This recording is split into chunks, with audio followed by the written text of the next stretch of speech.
मेली बायको इथं होतो आपण, तुम्ही काय काळजी करायची नाही. ते काय रडलं बिडलं नाही, टीव्हीला पट्टी बिट्टी नाही दिली, काय नाही दिली, काय नाही दिली, काय नाही दिली. त्यानं भजनच सुरू केलं रामाचं. कारण पठ्ठ्या भजन कोणचं करतो? शंकर गुंतले भजनात, माणसं मारायची झाली बंद, माणसंच मारायला. मग वर माणसं जाईना ना शंकर भजनात गुंतल्यामुळं. मग वरच्यांनी मिटिंग घेतली, खालून माणसं वर येईन का. मग खालचे म्हणले बा, वरचे म्हणले बा शंकर गुंतलाय भजनात, आणि जिथं भजन चालतं तिथं या मला जाता येत न जावे तयाच्या. मग म्हणले आता काय करा, शंकराला द्या बायको करून. हे म्हणले शंकराला बायको करून देता येईल भाऊ, पण उठवाया कोण जाईल. जोग्याला तो अजून गावात आला नाही, कोण गाठ घेईल. मग हे आले शंकराकडून, शंकराला हलवलं. शंकर म्हणले बोला. हे म्हणले आपलं काय म्हणणं नाही भाऊ, यांच्या संग आलोय. हेच म्हणले तुम्ही बायको करावा अशी आमची इच्छा आहे. शंकर म्हणले मी बायको करायला नाही म्हणलो का बाबा, पण मला बायको द्यायला उठलाय कोण. कोणचे दिवस फिरली नवरदेव. पूर्वी असा नियम होता महिला मंडळ, मुलीचं लग्न बापानं जमवायचं, आणि ज्या घरात बाप देईल त्याच घरात मुलीनं नांदायचं, असा नियम होता. आता पुरीचं लग्न बापाला व्हॉट्सअपला माहीत झालं, त्याला गुड्डी गेली का काय. हो तिच्याही म्हणली गुड्डी सारखी दिसते. नाही नाही गुड्डीची, गुड्डीचे हत्या. आता काय झालं, पुरींनी थोडासा बुद्धीचा वापर केला, आणि काळ इतका वाईट आला महाराज. 2-3 गोष्टी समाजात इतक्या वाईट झाल्यात. मुलीला संरक्षण राहिलं नाही. एक, मुलगी एकटी घरी ठेवण्याचे सुद्धा दिवस राहिले नाही. मुलगी 10वीला जर गेली तर शाळेतून येईपर्यंत तिच्या आईबापाला चिंता आहे. पुरीला त्याची चिंता नाही, तो भागा, तो भागा. पण आईबापांना मुलगी जर शाळेत गेली तर घरी येईपर्यंत धाकाचे. काय मत आहे तुमचं? इतकं वाईट वातावरण झालं, इतकं वाईट महाराज. काही काही लोक ह्या मुद्द्यावर आलेत का बा मला मुलगी शिकवायची नाही. तो मुद्दा काही दृष्टीने पाहिला तर, कारण गावांमध्ये सांड पोरांची संख्या इतकी जास्त झाली महाराज का त्यांनी पार गावांची इशीला टांगली. बरं पुरीनी इतक्या लाजा सोडल्यात या 2-4 वर्षात. पुरी चांगल्या पोरांनो प्रेमच करीन हो. भंगार भंगार एकदम भंगरी. बरं पुरींना एवढंही काही वाटत नाही बा, पुरींनी प्रेम करू नये ह्या मताचा मी नाही. असे हलकट विचार नाही आपले. व तुम्ही पळून जाऊ नये, फाशी म्हणजे पळून जाऊ नये, कोणाचा हात धरून जाऊ नये, इतके हलकट विचार नाही आपले. कारण मला गॅरंटी तुम्ही माझं ऐकू शकत नाही. तुम्ही जी झक मारायची ती मारणार, कारण मी किती बोललो तरी तुम्हाला त्याची लाज नाही. पण एकच वाक्य सांगतो, आता आठवलं म्हणून सांगतो. पुरीनो 100% पुरी इंदुरीकरला शिवाय देते बा. इंदुरीकरला काय करायचं, आम्ही कशी भान पाडून, कशी कपडे घालून, कोणाचाही हात धरून जाऊ. जा तुम्ही, फक्त माझ्या एका प्रश्नाचं उत्तर द्या, लगेच जा. आज जा, दुपारी मेसेज टाका, जा. फक्त पोरीनो तुमच्या बापानं असं आयुष्यात काय पाप केलं होतं का त्या बापाची मान तुम्ही समाजात कायमची खाली घातली, एवढं उत्तर द्या. जा. त्यानं काय केलं तर बा आयुष्यामध्ये, त्यानं फक्त हाताला चांगलं घड्याळ घातलं नाही, बनियन म्हणालं तर पलटी करून घातलं, बनियन तुटलं तर त्यानं गाठ मारली, बायकोच्या गळ्यातले दागिने मोडले, त्याच्या नशिबी अपमान आला. याच्यापेक्षा त्यानं चूक काय केली ती सांगा मला. अरे त्याला जर पाहुण्याने बोलवलं तर त्याला वर मान काढायला जागा राहिली नाही का. कोणत्या कार्यक्रमात गेलं तर त्याला वर पाहायला जागा राहिली नाही. त्याची मान समाजामध्ये कायमची खाली झाली. फक्त त्यानं चूक काय केली ते एवढं सांगा. काय चूक होती त्याची? बनियन म्हणालं तर त्यानं पलटी करून घातलं, बनियन तुटलं तर त्याला मारली, बायकोच्या गळ्यातले दागिने मोडून त्यानं तुम्हाला मोठं केलं. त्याची काय चूक झाली? काय चूक काय झाली? त्याला 4 पाहुण्या त्यानं वर पाहायचं नाही, 4 मित्र त्यानं खाली पाहायचं, त्यानं गावात नीट वर पाहून काय चूक केली ती त्यानं? अरे तुमचा जन्म नव्हता झाला पोरीनं, तुमचा जन्म सुद्धा नव्हता झाला. तर शेतकऱ्याची बाई वाईली निघली ना महिला मंडळ, 9वार साडीतली आई सांगल, पूर्वी वाटे वाईला निघाले येत काय होतं? 1 बाजरीचं पोतं 2 शेळ्या. काय होत होतं? 1 बाजरीचं पोतं 2 शेळ्या. अरे तुमच्या आईनं डोक्यावर दगड वाहिली पोरीनो, आणि तुमच्या बापानं पायानं घाल केला. लोक बैल देत होते, पण माणुसकी संपली असती, त्यांनी कुठाळच केला असतं. आमच्या जेव्हा घर झालं म्हणले असते, ती बाई म्हणायची नाही मी उन्हाच्या पारी झोपून राहील, पण सावली झाल्यावर घराचं काम. त्या आईनं डोक्यावर दगड वाहिली, पायानं घाळ केला पोरीनं, तुमचं त्याने घर बांधलं, आणि तुमचा जन्म झाला ना पोरीनं जन्म, तर तुमचा बाप 15 मिनिटं एकटा हसत होता नुसता. हसत का हसत होता माहिती का? त्याच्या आईने त्याला सांगितलं होतं तुला जर मुलगी झाली ना तू नशिबवान असशील. त्याला आईची आठवण आली. हसला तो 15 मिनिटं हसत होता. तुम्ही 1.5 महिन्याच्या होता पूर्ण अशा इतक्याच होत्या. तुम्ही आता शहाण्या झाल्या रे. आता हे पोपन देव यांनी भांगा आणले तर आता चला वयोद्यातले कपडे आणले. आता तुम्ही भावालाटावानी वागायला लागले आणि बापांच्या माना कचा कचा कापून टाकल्या. तुम्ही आता शहाण्या झाल्या. नाही तर काय भेज आहे तुम्हाला? काय भेज? आता ही 10वी 12वीची कॉलेजची जाणारी टूर ही आता ही अवलाद वळवळ करती. यांची काय गव्हर्नमेंट बिगर बापाची इस्टेट कमवून जगायची. सोडा करण जगा बरं महिनाभर बाहेर. मी 12 महिने सांभाळितो तुला. तू फक्त 1 महिना बाहेर काढ. 11 महिने मी सांभाळितो तुला. काढ बरं. उगाच आपला आई बापा बोलत नाहीत म्हणून चाललंय महाराज यांना माज आलाय. फक्त कोण बोलत नाही? आई बाप. जाऊ द्या बाई. आईनं झक मारायची तिनं म्हणायची त्याला बोलत नका जाऊ तो काही करील. लोकांची लेकरं नाही का फाशा घ्यायला लागले. आपल्यानं जर घेतलं तर काय होईल? हे आईचे खडा आणले पाहिजे. घेऊ दे ना पोरांना औषध. कुठे इकत आणायला वस्तू आहे होईल परत. तो घरातून निघून जाईल. जाऊ दे गेला तर करू प्रयत्न परत.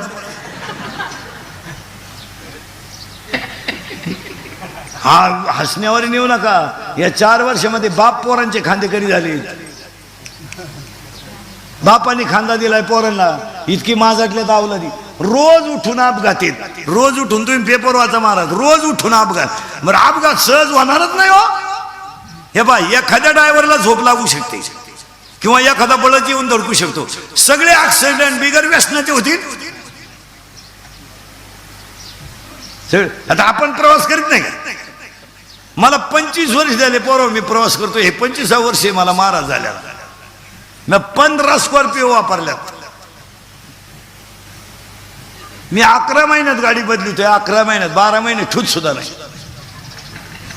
11 महिन्यातच वाजत होती ती. रात्री होती इंदापूरला. आता आली इथं. आता इथून चालली सानपाड्याला. चालली मुंबईला. उद्या चालली दुसरीकडे. हलक्या हाती 3 करतो रोज रोज. मी काही सीझन मधला बुवा नाहीये. हे बा सप्ताह बसला बाबा झाला. कसाही महिना निघू 80 85 80 85. 80ला तर दगडा वापता भ्याव नाही. महिन्याला 80 तर आहेच. जेव्हा 60 असतील तेव्हा हाफ सीझन.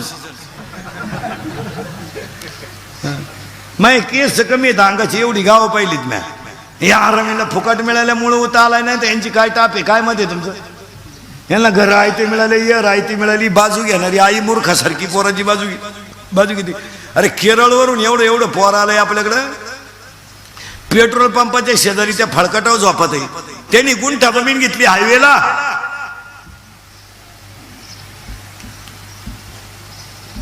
आणि आमच्याला काय रोग झालाय.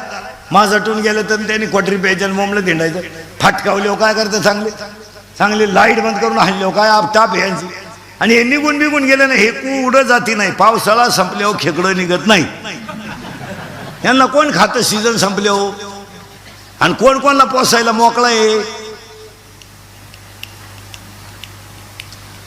पूर्ण तुम्ही 1.5 महिन्याच्या होत्या अशा एवढ्याच होत्या. तुमची आई तुम्हाला आंघोळ घालायची तर कशी घालायची माहिती का? पाय सपाट पसरायची. त्याला पालथ झोपवायची तुम्हाला. आणि बादलीचं पाणी तांब्यानं तुमच्या अंगावर ओतायची. तर तो बाप तांब्यानं पाणी ओतू लागत होता. आणि तुमची आई तुम्हाला झोळीत गुंडाळून ठेवायची. आणि फडक्यात गुंडाळून झोळीत ठेवायची. तर तुमचा बाप झोका देत होता.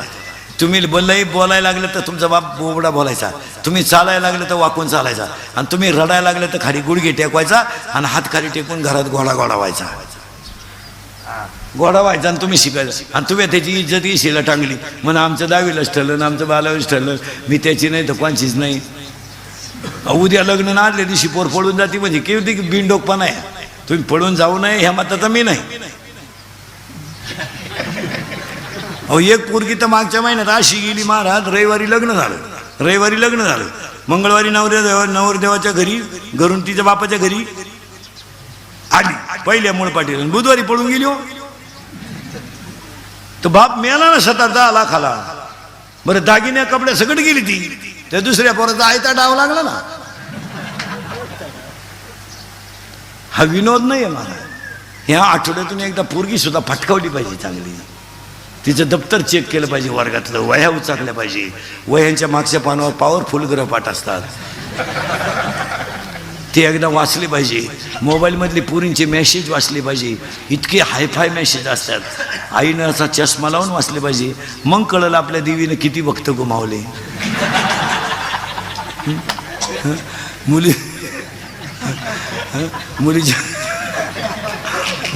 मुलीच्या मोबाईलमधला बॅलन्स पाहिला पाहिजे. आपण तिला 100 दिलते, त्याच्यात 500 आले.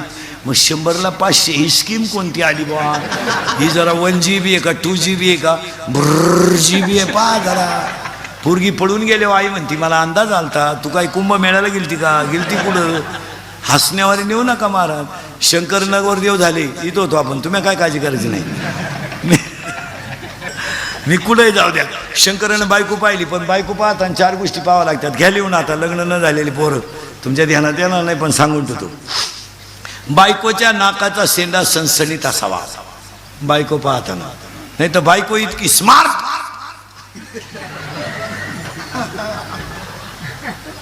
आता मी सावळा आहे, पण नाक वा वा वा वा. मग बोलता बोलता माणसं म्हणते ना तिला माझ्या नाळावर यायला काय.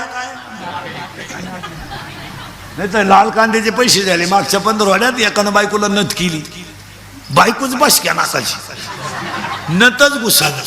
त्यानं दामन तापावला नागपुडी वर केली. काय एक बायकोच्या नाकाचा शेंडा सणसणीत असावा. भाग्यवान स्त्रीचं कपाळ उंच असतं. स्त्रीच्या आरपार पायात प्रकाश नसावा आणि बायको रंगाने सावळी असावा असा नियम आहे. गुरी बायको शक्यतो टाळावाच. अजून एक गोष्ट आहे बायको पाहताना तुमच्या ध्यानात येणार नाही, पण सांगून ठेवतो. आपल्या बायकोच्या डाव्या पायाचा अंगठा आणि अंगठ्या शेजारचं बोट जर अंगठ्यापेक्षा थोडं पुढं लांब असेल, ज्याच्यात आपण जोडू घालतो ते जर लांब असेल, तर ती बाई नवऱ्याला मरेपर्यंत ताब्यात ठेवत असते. घरी गेल्यावर घरी गेल्यावर घरी गेल्यावर घरी गेल्यावर